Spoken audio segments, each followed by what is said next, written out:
Video शुरू करने से पहले मैं बता दूं, इसके मैंने 450 चैप्टर मैंने कवर कर लिए, बचे हुए 150 चैप्टर जो कि बहुत जल्दी कवर हो जाएंगे। तो चलो वीडियो को मैं शुरू करता हूँ। तो यंग लेडी रहती है, वो भी अंधे बनने का नाटक कर रही होती है और हमारे मेन कैरेक्टर को गले लगा रही होती है।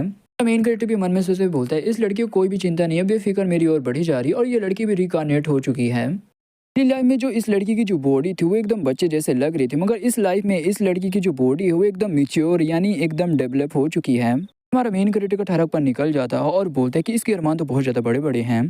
ख्याल से गाइस इधर लगता है कि जो मेन क्रिएटर की जो बीबी है उनमें से कोई एक हो सकती है, और हमारा मेन क्रिएटर एक लड़के को बोलता भी रहता था कि ये बच्ची जैसी है। यंग लेडी की जो गार्ड रहती है वो भी यंग लेडी को खींच लेती है और बोलती है कि मिस केयरफुल रहिए, अपने कपड़े में वेपन छुपा कर रखा है, और इतना बोल के वो भी शॉट हमारे मेन क्रिएटर के घोड़े की ओर कर देती है। मेन क्रिएटर भी बोलता है कि अरे यार वहां पर शॉट मत करो, ये मेरा घोड़ा है, ये कोई वेपन नहीं है, और प्लीज अपने शॉट को दूर करो, नहीं मेरा घोड़ा कट भी सकता है। तो यंग लेडी रहती है वो भी अपने कपड़े पहनने लगती है। यंग लेडी रहती है वो भी हमारे मेन क्रिएटर की ओर बढ़ रही होती है और बोलती है कि ठीक है साले, तू अपनी जान खुद से निकाल ले, नहीं हम लोग तेरे को बहुत दर्दनाक मौत देने वाली हैं। देखते वहां पर वाटर थोड़ा सा रहता है, जहां पर हमारी जो यंग लेडी रहती है जैसे उस वाटर पे पैर रखती है उसका बैलेंस खराब होता है और हमारे मेन क्रिएटर को किस कर लेती है गलती से। यंग लेडी रहती है वो भी बहुत ज्यादा शर्मा जाती है और बोलती है कि ठीक है मैं तुझे मारने वाली नहीं हूँ, बस तू मेरी डिसाइपल बन जा। मेन क्रिएटर बोलता है कि तुम बहुत ज्यादा कमीनी और बहुत ज्यादा बेकार और बहुत ज्यादा चोर लड़की हो। मेन क्रिएटर इधर नाटक करने लगता और बोलता है कि मैं अभी भी यंग हूँ और ये बातें बाहर चली गई तो मेरा क्या होगा, मेरा फर्स्ट किस भी छीन लिया, नहीं कह नहीं रहा, मैं फांसी लगाने जा रहा हूँ, मैं मरने वाला हूँ। लेडी की जो गार्ड रहती है वो भी बोलती है कि ये आदमी कितना ज्यादा भोला है, आपने इसका एक किस भी ले लिया मगर ये मरने जा रहा है, बंदे तो बहुत ज्यादा रेयर होते हैं। गार्ड भी बोलती है कि मिस वो बहुत ज्यादा काइंड पर्सन का है तो आपको उसे रोकना चाहिए।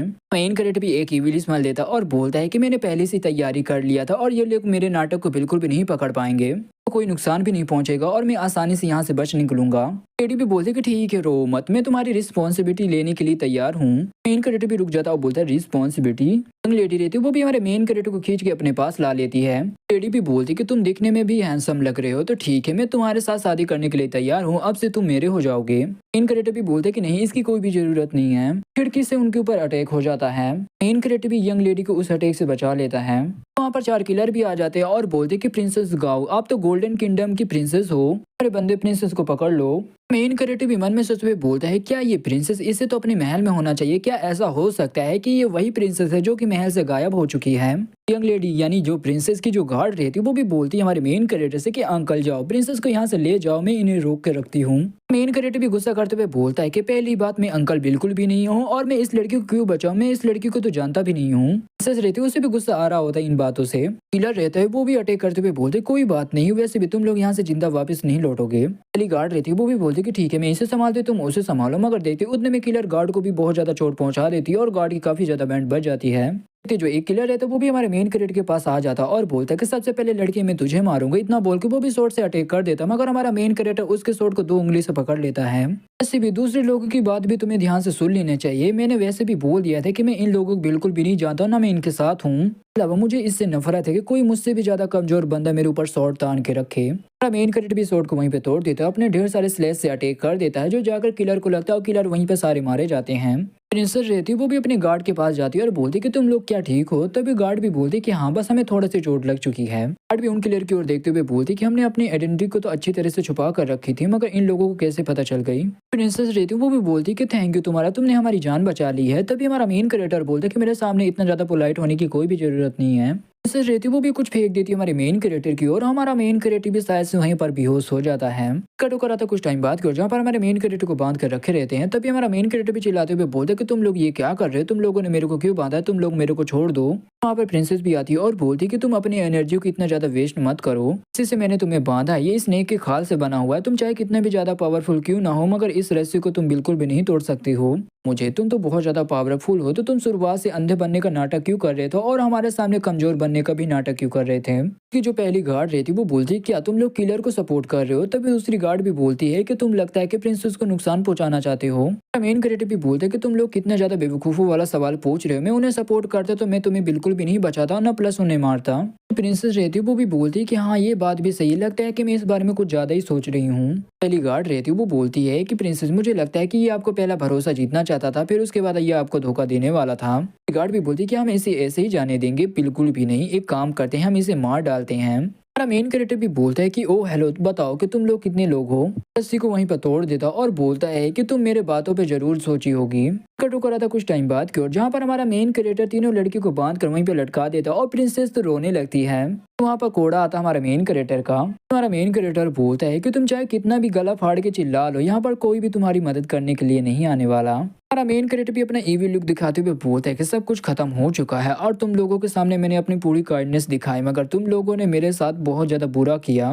मेन कैरेक्टर भी उनके पास आ जाता, तभी जो गार्ड रहती वो भी बोलती कि प्लीज हमें छोड़ दो, हमने आपको गलत समझा था, आप तो बहुत ज्यादा अच्छे इंसान हो। प्रिंसेस भी बोलती कि हाँ तुमने सही बात बोली। तभी दूसरी गार्ड भी बोलती कि प्लीज हमें जाने दो। तभी हमारा मेन कैरेक्टर बोलता है कि ओ, मेन कैरेक्टर भी बोलता है कि तुम लोगों को मेरे एक काम में मदद करनी पड़ेगी। मेन कैरेक्टर भी एक बुक निकालता है और प्रिंसेस को बोलता है कि तुम इस बुक को तो अच्छी तरह से जानती होगी, अपनी छोटी इन आंखों से देख लो इस बुक को। प्रिंसेस भी बोलती कि जैसे मैं सोच रही हूँ ये पक्का रूम प्रिंस होगा। तभी हमारा मेन कैरेक्टर बोलता है कि नहीं, ये ग्रेट प्रिंस है। प्रिंसेस रहती है वो भी रूम प्रिंस के बारे में बताने लगती है। प्रिंसेस बताती है जो ग्रेट प्रिंस है वो गॉड का मैसेंजर है, वो गॉड से बातें करते रहता है। एम्पेरर यानी हमारे किंगडम में जो राजा है, राजा के बाद ही इसी का दूसरी हाई पोजीशन आता है। महीने पहले जो ग्रेट प्रिंस है उसके मर्डर हो चुका था और उसकी जो पोजीशन है उसके सबसे बड़े डिसाइपल को मिल चुकी है, यानी अभी जो करंट का जो ग्रेट प्रिंस है उसका सबसे बड़ा डिसाइपल है। अभी हमारा मेन कैरेक्टर भी मन में सोचते हुए बोलता है कि मैं श्योर हूँ जो जिन्हों किंगडम है वहीं पर मेरे को लाइफ और डेथ का बुक मिलेगा। मेन कैरेक्टर भी बोलते हैं कि ठीक है, मुझे ले चलो, मुझे उससे मिलना है। प्रिंसेस के जो गार्ड रहती है वो भी बोलते हैं कि प्रिंसेस जैसा ये बोल रहा है हमें वैसा ही करना चाहिए, इसे ले चलिए महल में। ऐसे भी ये बहुत ज्यादा पावरफुल है तो ये आपको प्रोटेक्ट कर सकता है। भी बोलती कि हाँ इसने सही बोला, हमने ऐसा नहीं किया तो ये हमें बेच देगा। सीन कट होकर आता कुछ टाइम बाद क्यों, जहाँ पर हमें एक महल दिखाया जाता है। हमारा मेन कैरेक्टर और प्रिंसेस भी पहुंच जाते हैं। गार्ड बोलते ये जिन्हों किंगडम का बॉर्डर है। प्रिंसेस भी बहुत ज्यादा खुश हो जाती है और बोलती है कि फाइनली मैं वापस आ चुकी हूँ, जैसे मैं जिन्हों किंगडम की बॉर्डर को पार कर लूंगी वैसे ही मैं सेफ हो जाऊंगी। मेन कैरेक्टर और प्रिंसेस भी बॉर्डर के पास आ जाते हैं। फिर जो हमारा मेन कैरेक्टर है तो वो बोलता है क्या ये लोग तुम्हें जानते हैं। प्रिंसेस रहती वो बोलती कि बेशक नहीं, क्योंकि मैं अपनी आंखों के बारे में बिल्कुल भी नहीं जानती हूँ। हमारा मेन कैरेक्टर भी बोलता है क्या आंखों के बारे में। तभी जो प्रिंसेस रहती वो बताती है जिन्हों किंगडम में ब्लड लाइन चली आ रही है, जो कि सारे बंदों को उनकी ब्लड लाइन के अनुसार बांटा जाता है।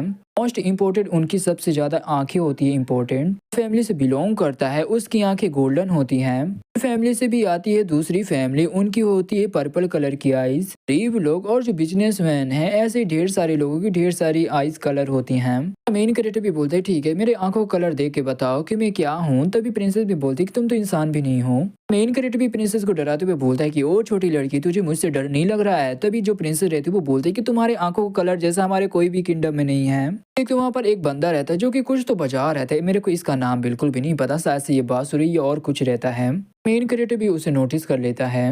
मेन कैरेक्टर भी बोलता है कि 3 दिनों से हम लोग ट्रैवल कर रहे हैं और मेरे को काफी ज्यादा भूख लग चुकी है, तो एक काम करो तुम लोग भी जाओ एक अच्छा सा होटल देखो। प्रिंसेस रहती है वो भी बोलती कि तुम्हारा क्या।